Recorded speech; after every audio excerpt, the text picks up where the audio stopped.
तो साथियों मैं बताने वाला हूँ कि साका क्या है। साका आपने नाम तो सुना होगा।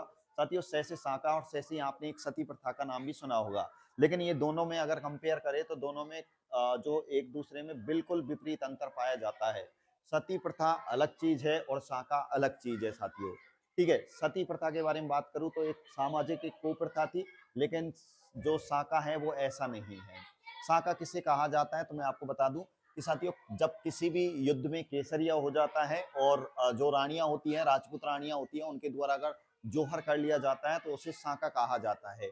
अब मैं बताने वाला हूँ कि केसरिया किसे कहा जाता है। तो सबसे पहले हम देखने वाले केसरिया। तो जैसा कि मैं आपको बताऊँगा कि पुरुषों के द्वारा साथियों एक वस्त्र धारण किया जाता है जिसका नाम केसरिया वस्त्र है। आपको पता होगा कि केसरिया जो वस्त्र होता है वो शौर्य का प्रतीक होता है, बलिदान का प्रतीक होता है। तो जब किसी युद्ध में पुरुषों के द्वारा केसरिया वस्त्र धारण कर युद्ध में लड़ते हुए वीर गति को प्राप्त हो जाता है, वो वीर गति को प्राप्त हो जाते हैं तो उसे कहा जाता है केसरिया। जो राजा महाराजा होते थे वो केसरिया वस्त्र धारण करके जाते थे। युद्ध में जीत के आएंगे या हार के आएंगे या मर के आएंगे या बलिदान करके आएंगे, ये रानियों को इस चीज का अंदाजा नहीं होता था।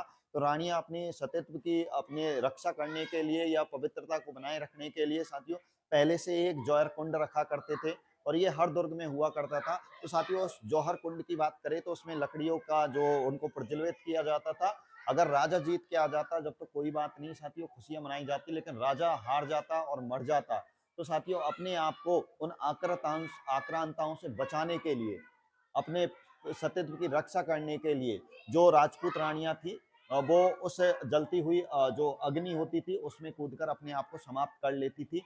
तो ये जो ऐसी प्रथा थी उसको जौहर कहा जाता है और यहाँ पे जो राजा है वो केसरिया वस्त्र करके जाते थे, वो जो है मारे जाते थे, तब ऐसी स्थिति बनती थी। तो जौहर के बारे में मैं बताना चाहूंगा, जब जब दुर्ग पर भयंकर आक्रमण हो और महिलाओं के द्वारा अपने सतीत्व की रक्षा हेतु अग्नि में कूदकर या जल में कूदकर जान देना। तो ऐसी कई आपने कथाएं सुनी होंगी, बहुत सारे इतिहास के बारे में आपने सुना होगा। पद्मनी के द्वारा आपने देखा होगा, सुना होगा कि 1600 रानियों के साथ में उन्होंने अग्नि जौहर किया था।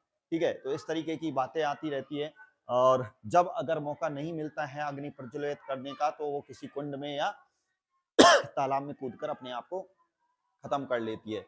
तो जल या अग्नि में कूदकर जान देना ही क्या कहलाता है, जौहर कहलाता है, लेकिन अपने सतीत्व की रक्षा हेतु। ये बात आपको थोड़ी सी ध्यान रखनी है। अगली बात देखिए, अगली बात मैं आपको बताना चाहूंगा साथियों, अगली जो इंपॉर्टेंट बात है, अब राजस्थान के वो दुर्ग बताने वाला हूं जहां पर साके हुए हैं। तो आपसे अगर सवाल किया जाए कि राजस्थान में सर्वाधिक साके किस दुर्ग में हुए हैं, तो साथियों सबसे ज्यादा जो साके हुए हैं राजस्थान में, सबसे ज्यादा जो साके हुए हैं वो हुए साथियों चित्तौड़गढ़ दुर्ग में। कितने हुए? 3 हुए हैं। आपसे सवाल किया जाएगा कि राजस्थान में 2.5 साके कहाँ पे हुए, तो 2.5 साके हुए थे जैसलमेर में। और गागरोन में कितने हुए थे? गागरोन में 2 हुए थे, सेवाना में भी 2 हुए थे, रणथंभौर में 1 हुआ था और जालौर में भी 1 हुआ था। जब दुर्ग विशेष हम पढ़ेंगे तो सबके बारे में हम बात करेंगे कि रणथंभौर में कब कब कौन से साके हुए थे, किस किस किस समय हुए थे, क्यों हुए थे, वो सारी चीजें अपन देखेंगे, हर दुर्ग के बारे में देखेंगे। या मैं केवल ये बता रहा हूँ कि कौन से दुर्ग में कितने साके हुए थे।